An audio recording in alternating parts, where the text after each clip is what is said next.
I remember that summer vividly.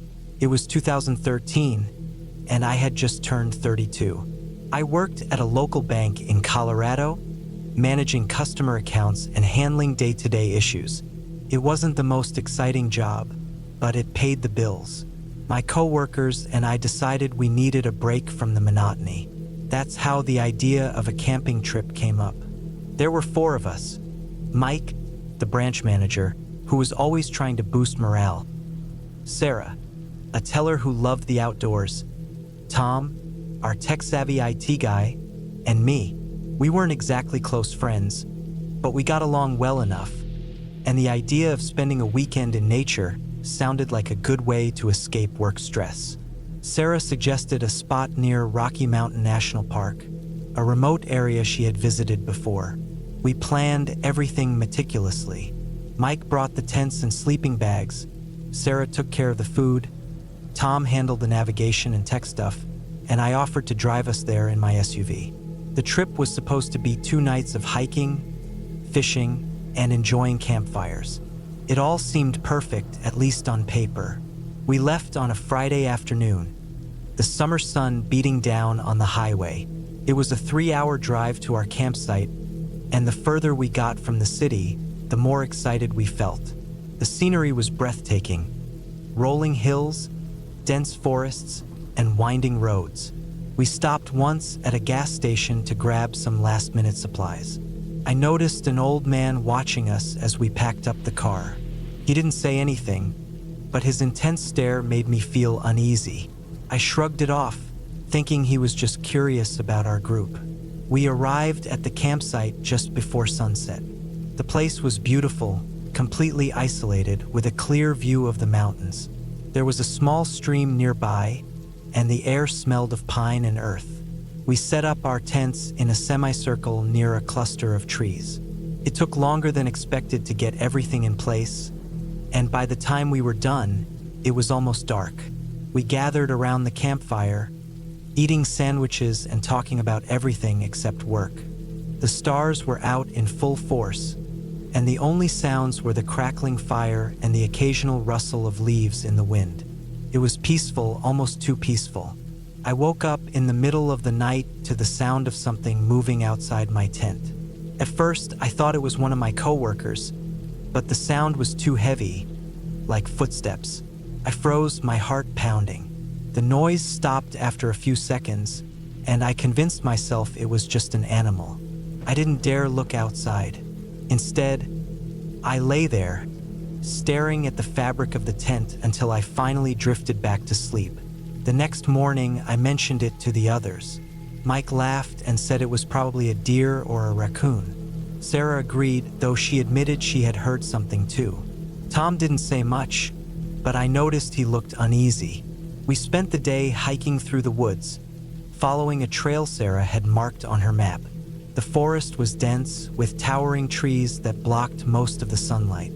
It felt like we were the only people for miles, which was both exhilarating and unnerving. At one point, we found an old, abandoned cabin. It looked like it had been there for decades, the wood rotting and the roof caved in. Sarah wanted to explore it, but Mike insisted we keep moving. Something about that place felt wrong, and I was glad when we left it behind. That evening, we cooked hot dogs over the fire and shared stories about our lives. It was a good time, but there was an underlying tension I couldn't shake. I noticed Tom kept glancing over his shoulder, like he was expecting something to appear out of the darkness. When I asked if he was okay, he just nodded and said he was tired. We went to bed around midnight. This time, I struggled to fall asleep. Every sound seemed amplified in the quiet of the forest. Around 3 a.m., I heard the footsteps again, closer this time. They circled our campsite, slow and deliberate. My pulse raced as I strained to listen. It wasn't an animal. The steps were too rhythmic, too purposeful. I wanted to call out to the others, but fear kept me silent. I clutched my flashlight, waiting for the footsteps to stop. After what felt like an eternity, they did. I lay awake for the rest of the night, unable to shake the feeling that we were being watched. The next morning, I found footprints in the dirt around our tents. They were large, like a man's, but the tread was strange, almost like boots, but worn and uneven. When I showed them to the others, Mike's face went pale. He tried to play it off, saying it was probably just a hiker passing through, but none of us believed that. We were miles from the nearest trail, and the tracks didn't lead anywhere. It was like someone had walked in circles around our camp and then vanished. Despite our unease, we decided to stick it out for one more night. Leaving early felt like giving in to fear, and none of us wanted to be the one to suggest it. We spent the day fishing at the stream, trying to distract ourselves. It worked for a while, but as the sun began to set, the tension returned. We built the biggest fire we could and stayed up late, too scared to sleep. The woods seemed darker than before, the trees closing in around us. Every snap of a twig made us jump. Around 2 a.m., we heard it, a low, guttural sound, like a growl, coming from the trees. It wasn't an animal. It sounded human, but distorted, like someone trying to mimic a growl. Mike grabbed a flashlight and shone it into the woods, but we couldn't see anything. The growling stopped, replaced by the sound of footsteps. Heavy, deliberate, and getting closer. We huddled together, too terrified to move. The footsteps stopped just beyond the firelight, and for a moment, everything was silent. Then we heard breathing, deep, labored breathing just out of sight. Without warning, something threw a rock into the campfire, scattering embers. That was enough for us. We grabbed whatever we could and bolted for the car. We didn't pack up the tents or the gear, we just ran. The whole way, I felt like something was right behind us, ready to grab me if I slowed down. We made it to the car and sped off, not stopping until we reached a gas station miles away. None of us spoke as we sat in the car, trying to process what had happened. Eventually, Mike broke the silence, saying we should just forget about it. But I couldn't. A week later, I went back to the site during the day, alone. The tents were still there, torn to shreds. Our supplies were scattered, and there were more footprints, dozens of them circling the campsite. I never told the others what I found. To this day, I don't know who or what was out there with us. All I know is that I'll never go camping again.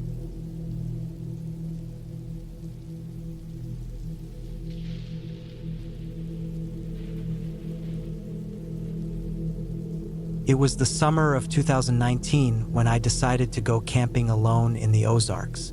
I was 32 at the time, and after a string of long work weeks, I needed to clear my head.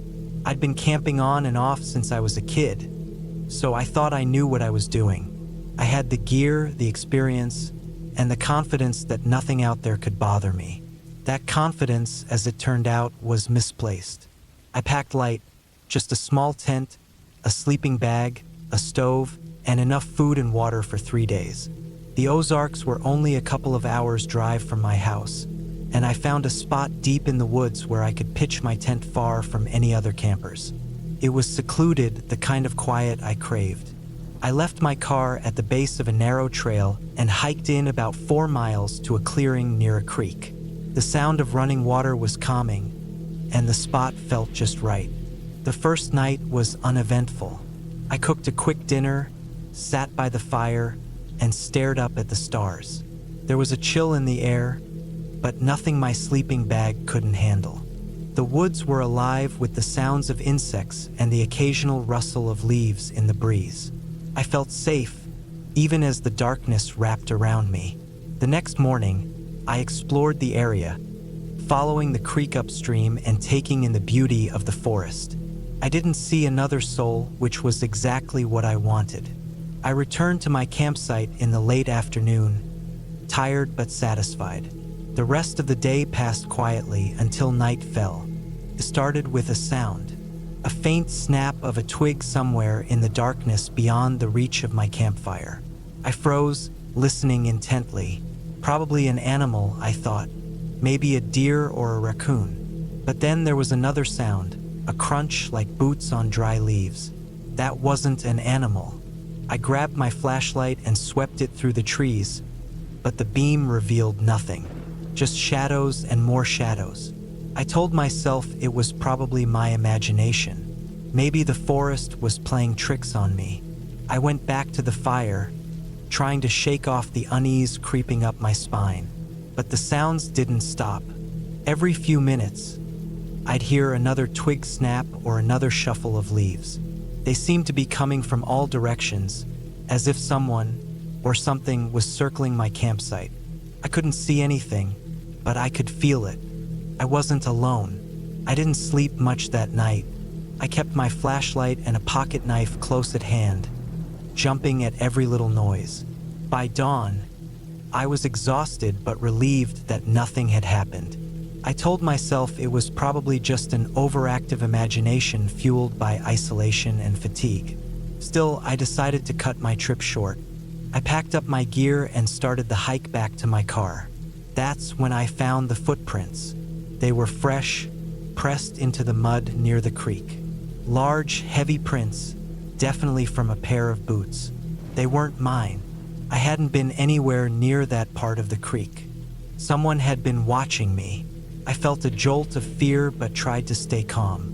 Maybe it was just another camper passing through, someone who didn't realize how close they were to my sight. But the unease was back, stronger than ever. I quickened my pace, wanting to get back to my car and leave the woods behind. About halfway down the trail, I started to feel like I was being watched again. The forest was eerily quiet now, the usual sounds of birds and insects replaced by an oppressive silence. I kept looking over my shoulder, but I never saw anything, just trees and shadows. Then I saw the tarp. It was draped between two trees, a makeshift shelter tucked away in a dense thicket. My heart sank. This wasn't an official campsite, and it definitely wasn't abandoned. There were signs of recent activity: an empty can of beans, a pile of cigarette butts, and a hunting knife stuck into the trunk of a tree. Whoever had been staying there had left in a hurry, but not long ago. I didn't stick around to investigate. I pushed forward, practically jogging down the trail, my pack bouncing against my back. Every rustle of leaves felt like someone closing in on me. My car was just ahead, parked at the end of the trail, and I could see it through the trees. Relief washed over me. Then I heard the footsteps. They were fast and heavy, crashing through the underbrush behind me. I broke into a sprint, my legs burning as I bolted for the car. I didn't dare look back.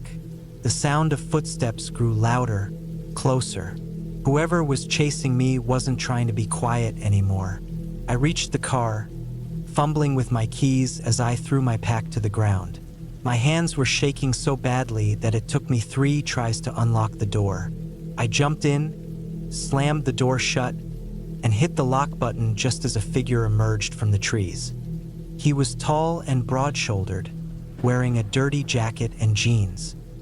His face was obscured by a baseball cap pulled low, but I could see the glint of something metallic in his hand, a knife. He stopped a few feet from the car, staring at me through the windshield. For a moment, neither of us moved. Then he smiled.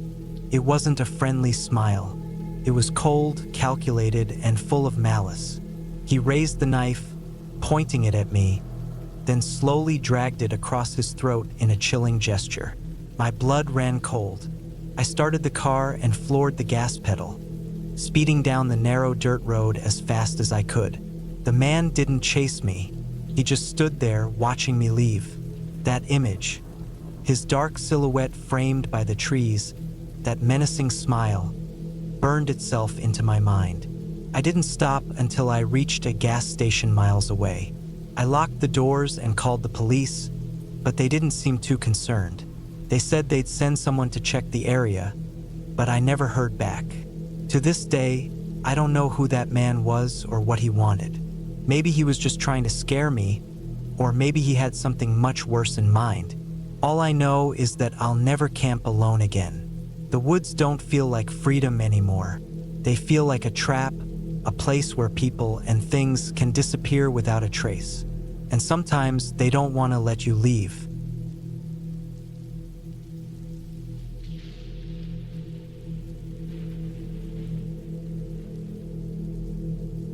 It was the summer of 2015 when my former professor, Mr. Jenkins, invited me, his teenage son Ryan, and my best friend Sarah on a weekend camping trip in the Appalachian Mountains.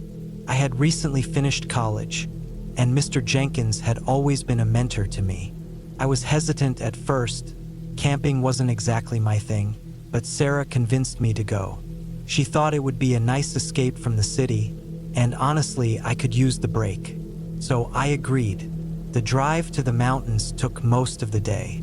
Mr. Jenkins was driving his old SUV, loaded with camping gear, snacks, and a cooler full of drinks. Ryan sat in the back, fiddling with his phone, while Sarah and I exchanged glances, silently questioning if we were prepared for this.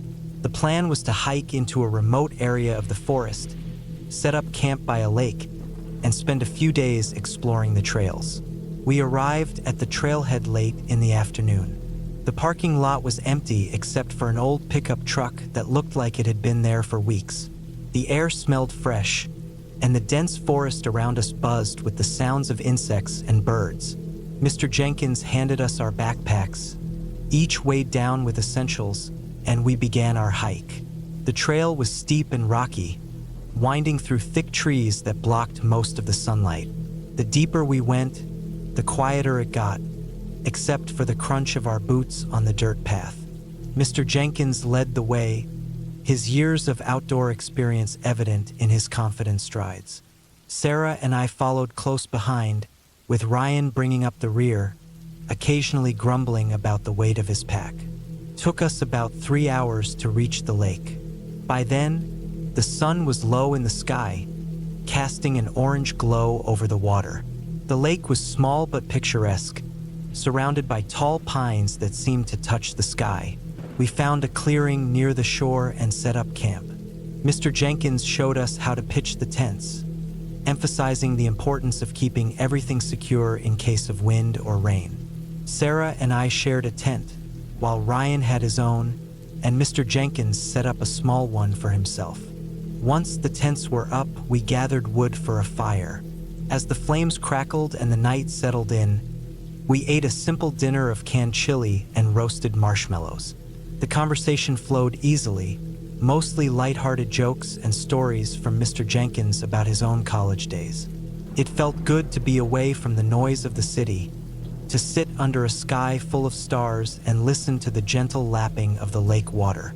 But even as I relaxed, there was something unsettling about the forest. It wasn't anything I could pinpoint, just a sense that we were being watched. I brushed it off as paranoia.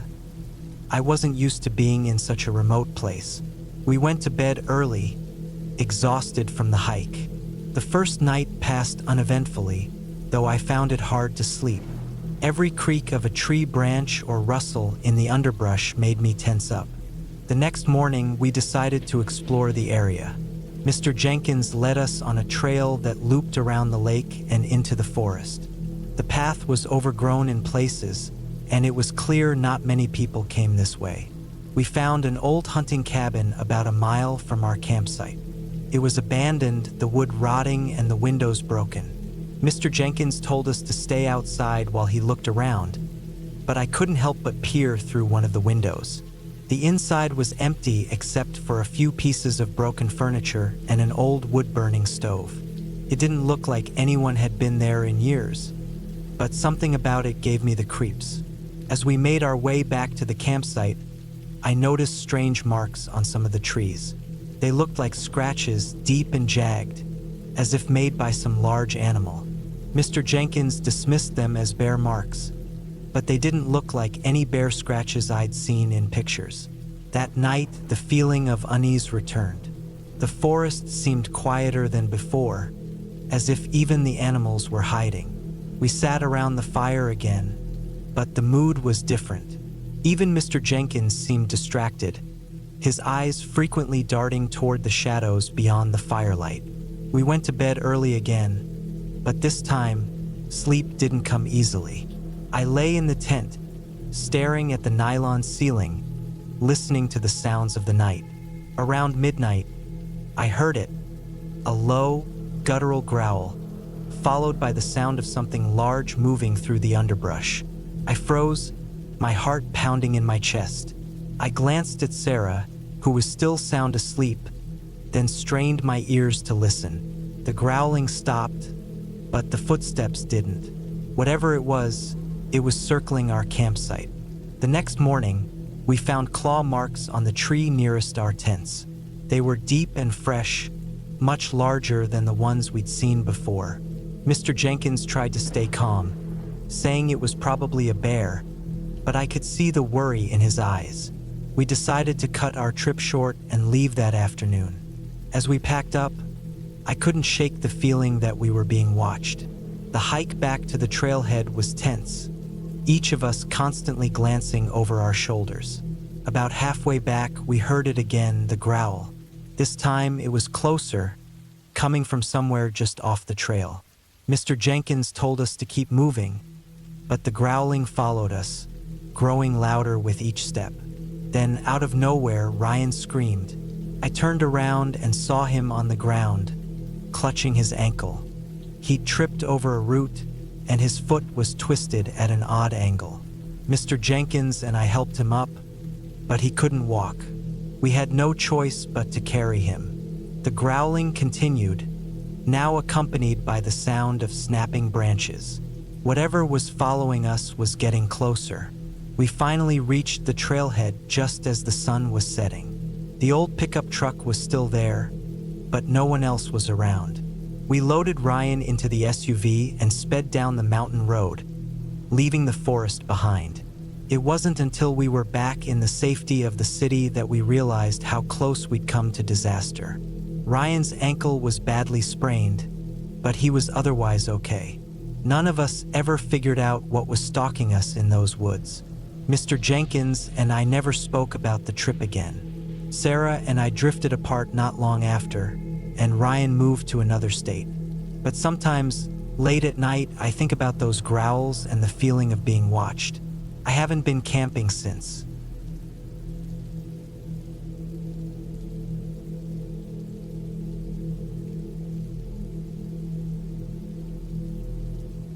It was the kind of night that felt like nature itself was warning you.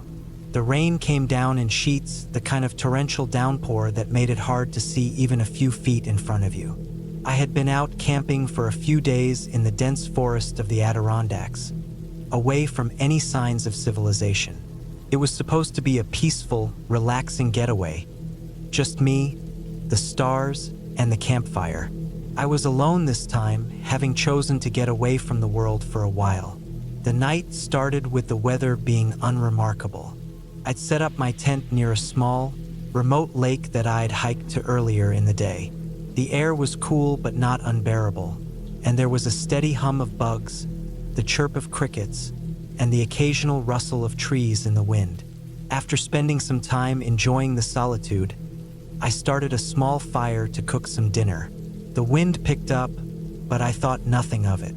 The rain hadn't been forecasted, but the sudden change in weather was something I had gotten used to when camping in the mountains.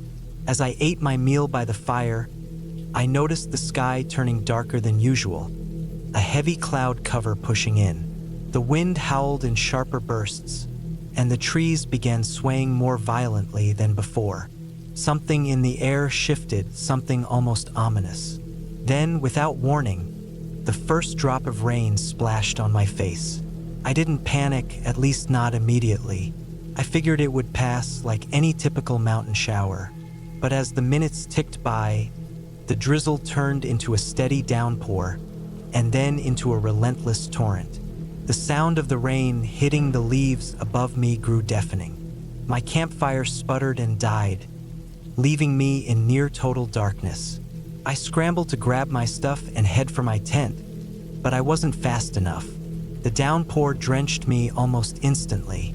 Shivering, I finally made it inside the tent and zipped it shut, just as the full weight of the storm took hold. The wind rattled the sides of the tent, and the rain pounded against the fabric. The storm felt alive, like it was trying to tear everything apart.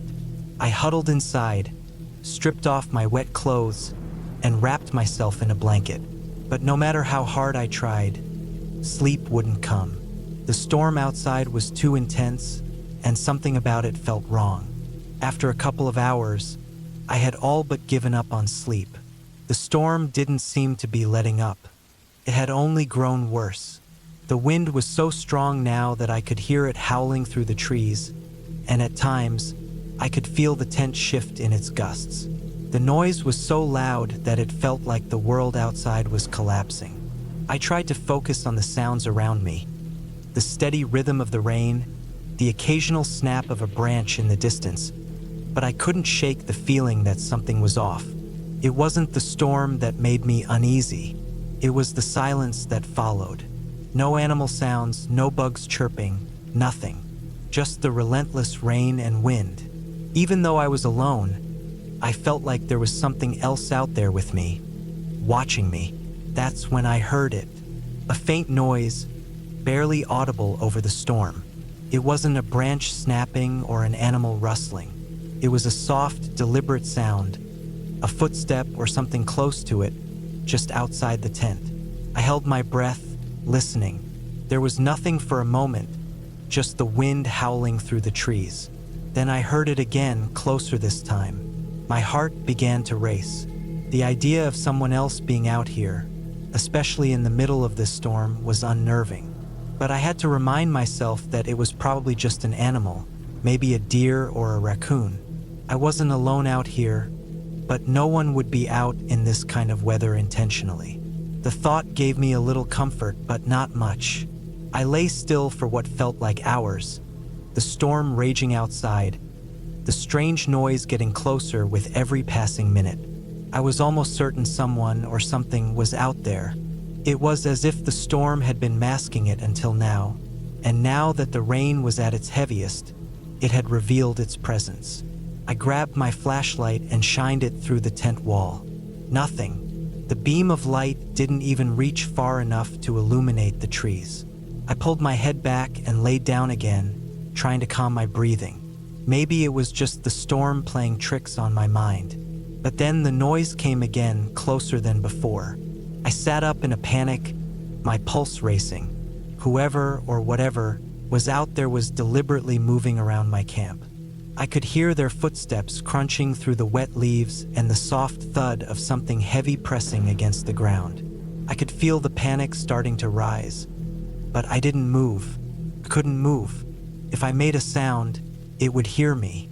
I waited, my body frozen in place, listening. The footsteps circled the tent, a slow, deliberate pace, never rushing but never stopping. They moved just close enough for me to hear, then stopped. I held my breath.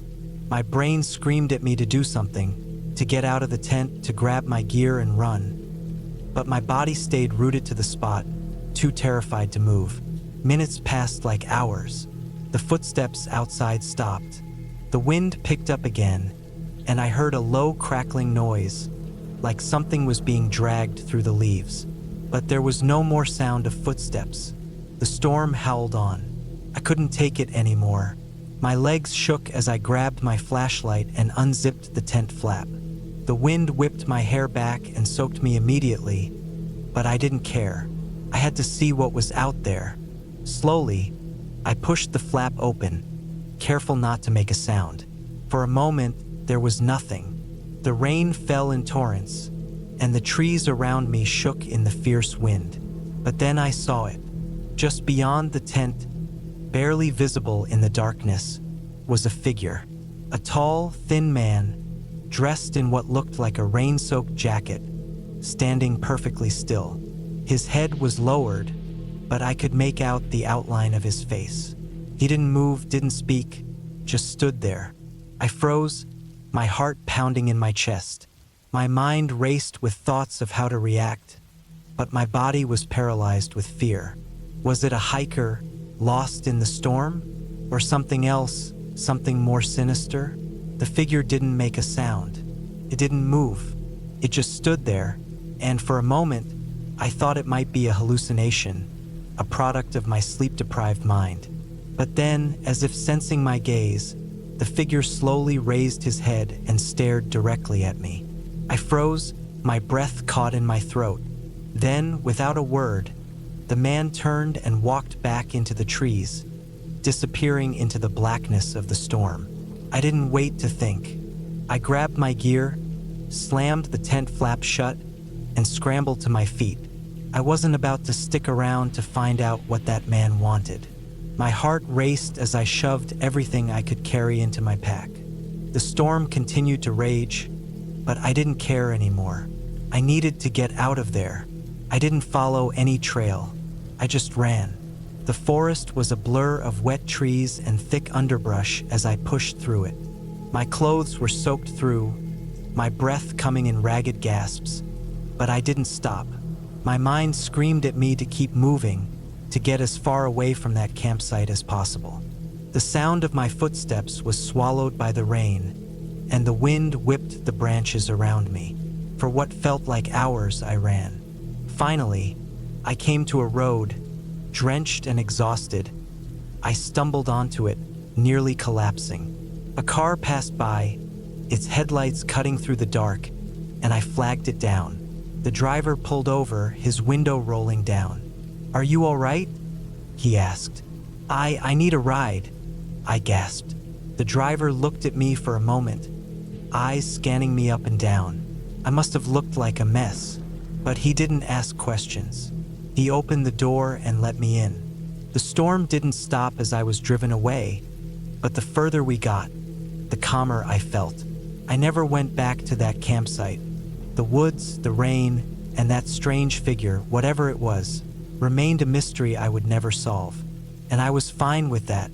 The rain continued to pour down as we drove through the night, but as we left the forest behind, I felt like I was finally leaving whatever had been out there too.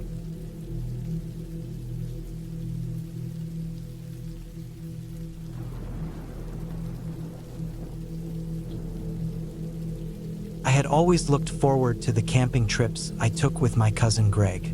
He was an Army retiree now, but his presence still held the same weight it had when he was in uniform. Strong, imposing, and yet oddly comforting. We hadn't seen each other in a while, so when he suggested a weekend out in the woods, I thought it was the perfect way to catch up. The plan was simple. Head out to a remote part of the Cascade Range in Oregon, pitch a couple of tents, and spend some quiet time in nature. No phones, no distractions. Just us and the forest. We arrived at the campsite late in the afternoon, just as the sun began to dip below the horizon. The forest was dense, the kind of place where daylight seemed to die quickly, and the shadows grew long. Greg had picked the spot on the edge of a small lake, a quiet place far from the main trails. He said it would be perfect for fishing, and I figured it would be nice to sit by the water at night, maybe with a beer, just watching the stars come out. As we set up the tents, I noticed that the area felt unusually still.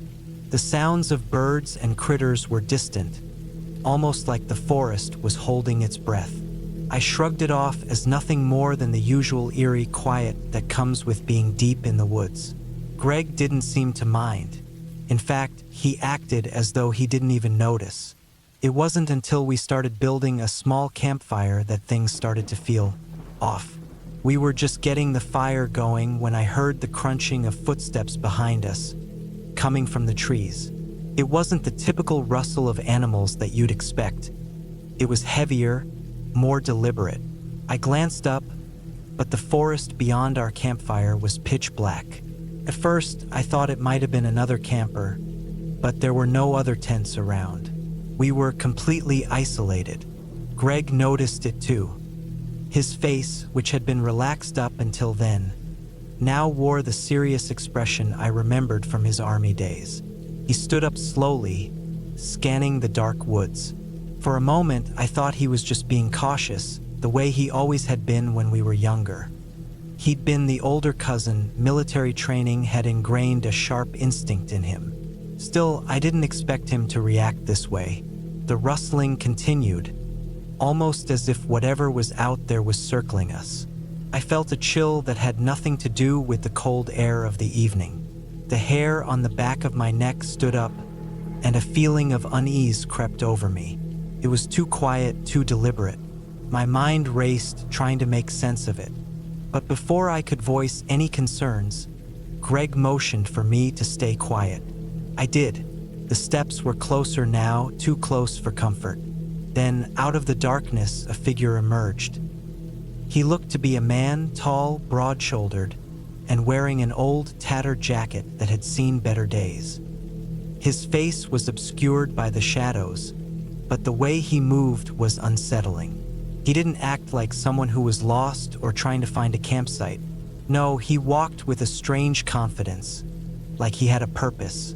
Greg was still standing, and his hand subtly moved to the side, where his bag lay. I couldn't see exactly what he was doing, but I knew he had his sidearm on him. The man didn't seem to notice us, or at least he didn't act like it. He just stood there, maybe 50 feet away from the fire, watching us. A long, uncomfortable silence stretched out between us. I couldn't move. I felt frozen in place, my chest tightening with every second that passed. Greg's eyes narrowed, and he took a slow step toward me, blocking my view of the stranger for a moment. Then the man spoke, but it wasn't anything coherent, just a low, guttural mumble. The sound seemed to grow louder, like he was muttering something under his breath, something in a language I didn't recognize.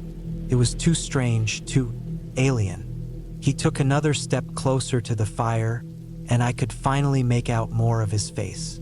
His skin was pale, sickly even, with patches of grime stuck to it like it hadn't been washed in weeks. His eyes were wide open, but there was nothing behind them. No life, no focus, just a hollow emptiness. He didn't look like he belonged in the woods. He looked like he hadn't belonged anywhere in years. Greg must have realized the same thing because he moved to stand in front of me, his posture rigid, his body tense. I saw his hand slip into the bag at his side, his fingers closing around something. The man took another step, this time deliberately closer. Greg stepped forward as well, his voice low but firm. "We're not interested in company, pal. I suggest you turn around and head back the way you came." The man didn't respond. He just kept moving closer. And that's when it happened, the sound of something crashing through the trees behind him. Loud, like something large and heavy. My heart skipped a beat, and I turned to Greg, who looked at me with a level of intensity one had only seen in combat situations. "That's not him," Greg muttered under his breath. "There's something else out here." The man in front of us was still unfazed, like he didn't hear the sound or perhaps didn't care. But I felt it, the presence. Something bigger, something more dangerous. The forest was holding its breath again.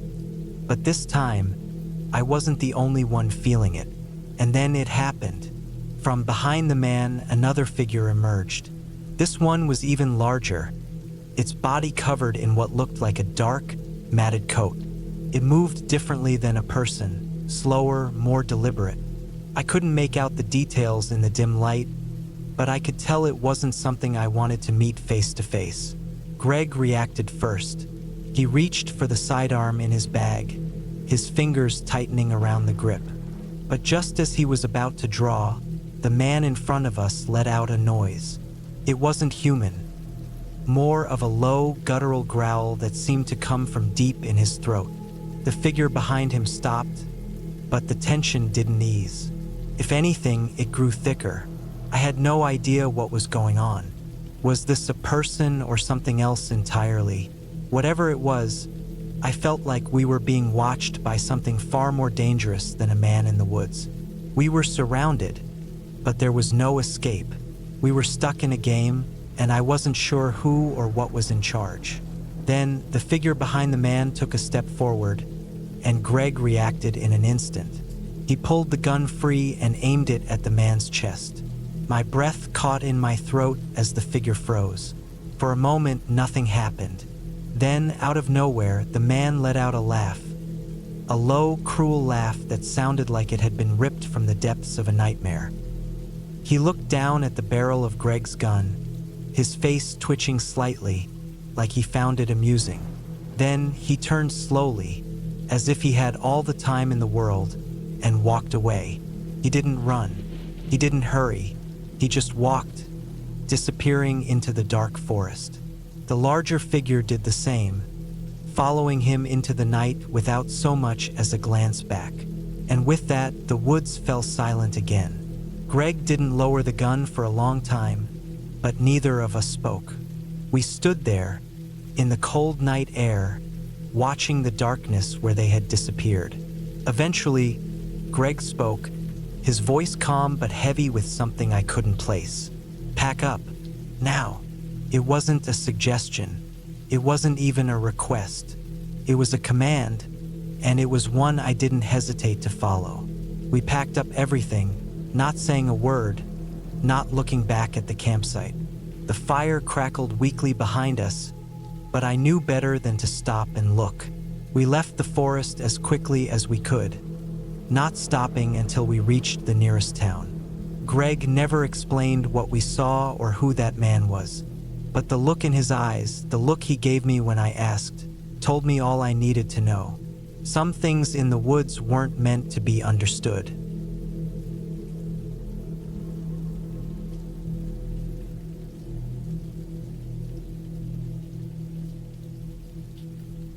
I had never been much of a camper. In fact, the only reason I ended up on that trip was because my friend Luke had insisted. He was the outdoorsy type, one of those guys who seemed to have an innate connection with nature.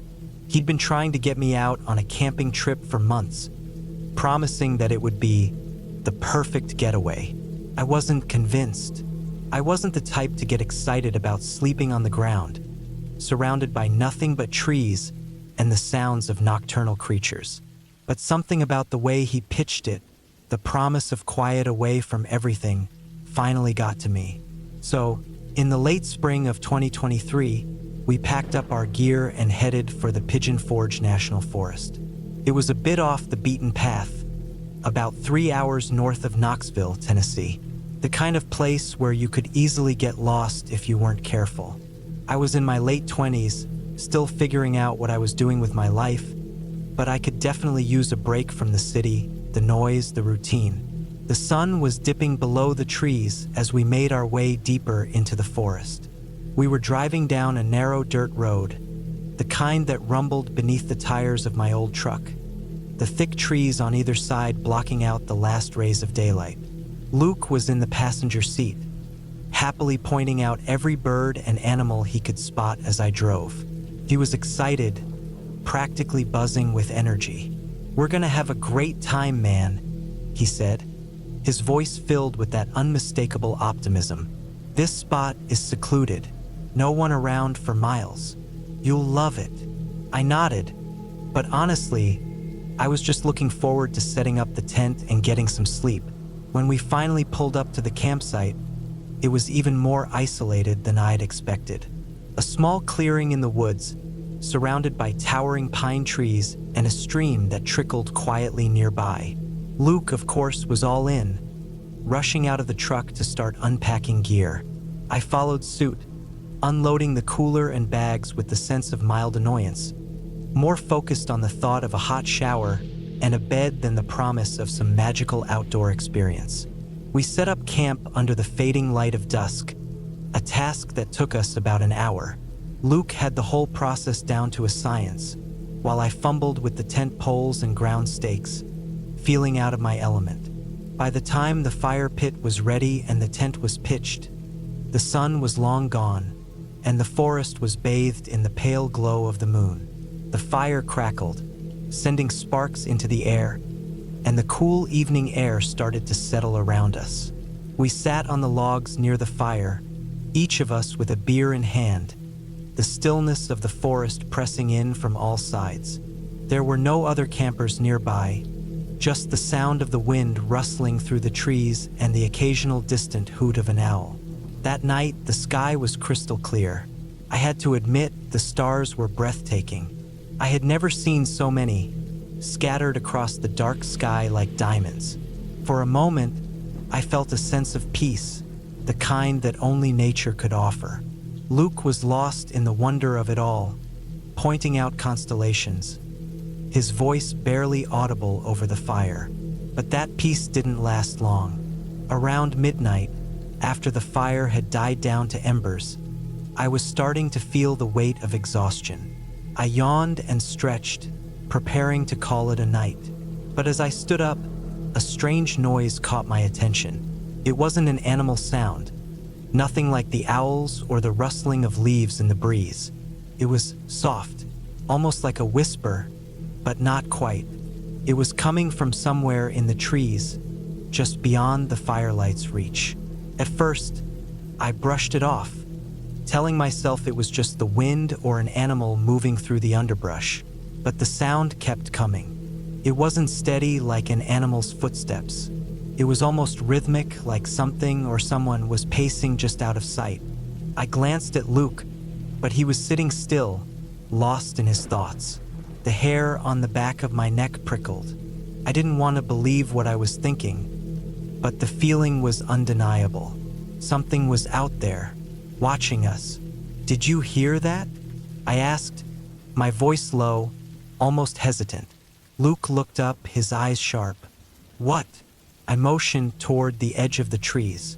"That noise, do you hear it?" He tilted his head, listening carefully. For a few seconds, there was nothing, just the crackling of the embers and the night sounds of the forest. But then, the noise came again, a soft rustle, almost like footsteps, but lighter. Luke stood up, a frown crossing his face. "It's probably just a deer or something." I wasn't convinced. "It's too deliberate, like someone is trying to be quiet." Luke didn't seem too worried, and I tried to shake off the feeling that was creeping into my mind. After all, it was probably just an animal. But I couldn't ignore the uneasy knot in my stomach. We spent the next few minutes in tense silence, both of us listening intently, trying to catch any more sounds. But the noise didn't come again. Eventually, I tried to push it out of my mind. We both crawled into the tent, zipped ourselves inside, and settled into our sleeping bags. I tried to sleep, but the feeling of being watched wouldn't leave. Every creak of the tent, every rustle of the trees, made my heart race. I kept thinking I heard something moving outside, but every time I'd peek out, there was nothing, just the dark forest, silent and still. I don't know when I finally fell asleep, but I was jolted awake in the middle of the night by a loud crash. It came from somewhere beyond the camp, deep in the trees. A branch breaking, maybe, a large animal stumbling through the woods, but it sounded different, more like a heavy thud, the kind you hear when something large falls. And then silence. I laid there, wide awake now, listening for any other sounds. The tension was unbearable, and every minute that passed without any further noise made my mind race with possibilities. What if someone else was out there? Someone who shouldn't be? I waited for what felt like hours, but nothing else happened. Eventually, I managed to drift off again, though it was a restless sleep filled with dreams of shadowy figures lurking just beyond the firelight. When morning came, it was bright and cool, the sun filtering through the trees. Luke was already up, rummaging through the cooler for breakfast. I sat up slowly, stretching, still feeling that strange, unsettling sense that something wasn't right. We went about our morning routine, trying to shake off the unease from the night before. But as we packed up to leave the campsite, something caught my eye. Near the edge of the clearing, just outside the reach of the fire pit, there was a series of footprints. Large, heavy prints, deep in the soft earth. I crouched down to examine them. They weren't animal tracks, at least not any animal I recognized. The shape was too human, but they weren't exactly human either. They looked elongated, the toes too long, the prints too wide, as if the person, or whatever it was, had some sort of deformity. And they were fresh. My heart sank as I stood up and looked around. There was no sign of anyone, no trail leading into the woods, no sign of a person walking away. The tracks just stopped. Luke walked over, his face creasing with confusion. "What do you think that is?" I shook my head. I don't know, but I don't like it. We left the campsite quickly after that, not saying much. The rest of the hike back to the truck felt wrong, every snap of a twig making me jump. The forest, which had seemed so peaceful just the day before, now felt oppressive, like it was hiding something. By the time we reached the truck, I felt like I could finally breathe. But as we drove away, I couldn't shake the feeling that whatever had been out there in the woods was still watching us. I don't know what it was, or who, or if it was even human, but I've never gone camping again. The Pigeon Forge National Forest is still out there, and part of me wonders what might still be lurking in its dark corners.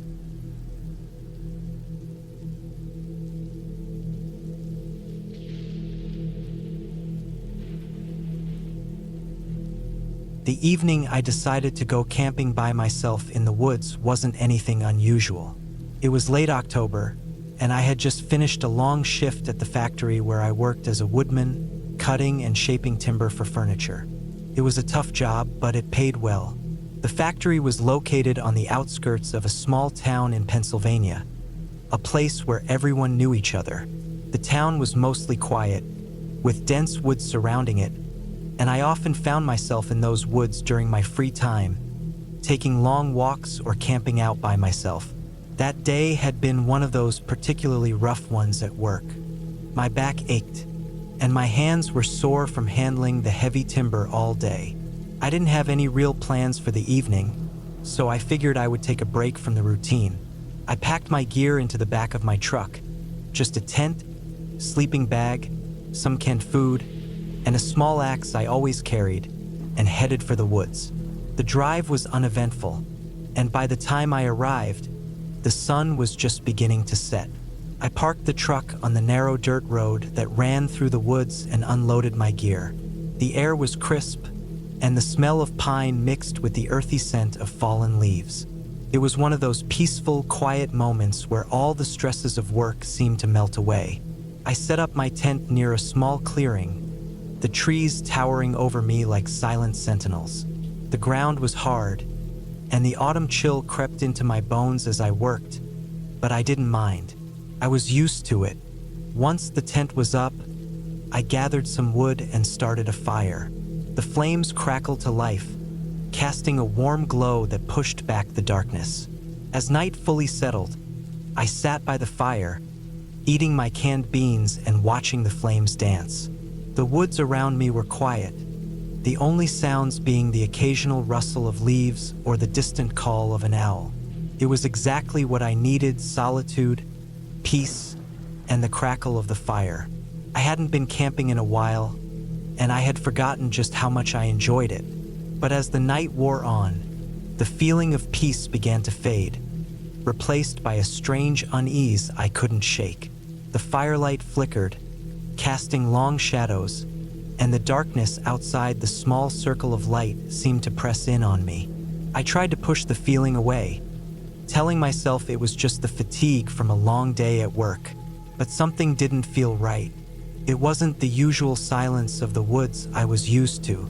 I tried to ignore it and focused on the fire, but then I heard it, a twig snapping from somewhere deeper in the woods. My head snapped up and I listened. It was faint, but unmistakable. I tried to dismiss it as an animal, maybe a deer or a raccoon, but I couldn't shake the feeling that something else was out there. My heart began to race, and I realized I wasn't as alone as I had thought. I stood up and grabbed the small axe I had left near the fire. My mind raced with possibilities, all of them unsettling. Maybe it was just a deer, or maybe someone else had wandered out here for the night. But the woods felt too quiet. I had been out here many times before, and there was always a sense of life. Animals, wind, distant sounds. But tonight, it was different. Another snap, this time closer. Then another. I couldn't see anything in the dark, but I could feel it. Something was moving just beyond the edge of the firelight. My pulse quickened as I scanned the shadows, my grip tightening on the axe. The rustling was growing louder now, and I could feel my breath coming faster. Was it just my nerves playing tricks on me? I didn't know, but I couldn't ignore it anymore. The rustling stopped suddenly. I held my breath, straining my ears for any sound, but it was dead quiet again. Too quiet. I backed up slowly toward my truck, my eyes darting around the trees, expecting something to jump out at any moment. My mind raced with every possible scenario, none of them comforting. Then, just as I reached my truck, I heard a voice, low, almost a whisper, coming from the darkness. My body froze, and my heart nearly stopped. It wasn't a person's voice. It sounded like wood being scraped across stone. Slow, deliberate, unnerving. My first thought was that it was some kind of animal, but it didn't sound like anything I had ever heard before. The sound seemed to come from all around me, echoing through the trees. It was distant at first, but as I stood there, it got closer. I wasn't sure how long I stood there, paralyzed, staring into the blackness. The scraping sound continued, growing louder and more distinct. It was almost as if something was dragging itself through the woods, deliberately avoiding the firelight. My instincts screamed at me to run, but my feet felt like they were stuck in the earth. Then I saw it. A figure emerged from the trees, slowly at first, then more deliberately, stepping into the faint glow of the fire. It was tall, too tall, and the shape was humanoid, but its proportions were wrong. The figure was thin, too thin, its body jerking unnaturally with every movement. Its arms hung at odd angles, and its face was a twisted mask of something I couldn't understand. The way it moved, the way it dragged its limbs behind it, it was like nothing I had ever seen before. I didn't know what it was, but I knew I had to leave. My body finally snapped into action, and I bolted for my truck, throwing the door open and slamming it shut behind me. My hands were shaking as I fumbled for the keys, my heart racing. The figure stood at the edge of the firelight, watching me, its head tilted unnaturally to the side. I turned the key in the ignition, and the engine roared to life. I didn't care about the noise. I hit the gas and sped down the narrow dirt road, not daring to look back. The trees blurred past me in a dark, endless sea, the headlights barely cutting through the thick shadows. I didn't know if I was being followed, but the terror was all-encompassing. Every crunch of gravel beneath my tires felt like it was coming from behind me. My hands were still shaking as I gripped the wheel, and I couldn't stop myself from looking over my shoulder, half expecting to see that thing following me. It wasn't until I reached the edge of the woods, where the dirt road met the paved road back into town, that I felt safe enough to slow down. My heart was still pounding in my chest, my mind racing, but the trees were gone now. I could see the lights of the town in the distance. I didn't stop driving until I reached my house. I parked in the driveway, took a deep breath, and sat there for a long time, trying to make sense of what had just happened. I had never believed in anything supernatural, never thought much about strange creatures or legends. But what I had seen in those woods, it wasn't human, it wasn't animal, and it wasn't natural. The next morning, I drove back to the woods. I told myself I was going to find an explanation, something that could explain what I had seen. But when I got there, the clearing was just that, a clearing. There was no sign of anything unusual, no tracks, no traces of the figure that had haunted me the night before. Maybe I was just tired. Maybe I had let my imagination run wild. But I knew what I had seen, and I couldn't shake the feeling that whatever it was still out there. I never went back into those woods again. But every once in a while, when I'm driving home late at night, I'll see something in the corner of my eye, just for a split second, a tall, thin figure moving in the shadows. And I wonder if it's still waiting for me,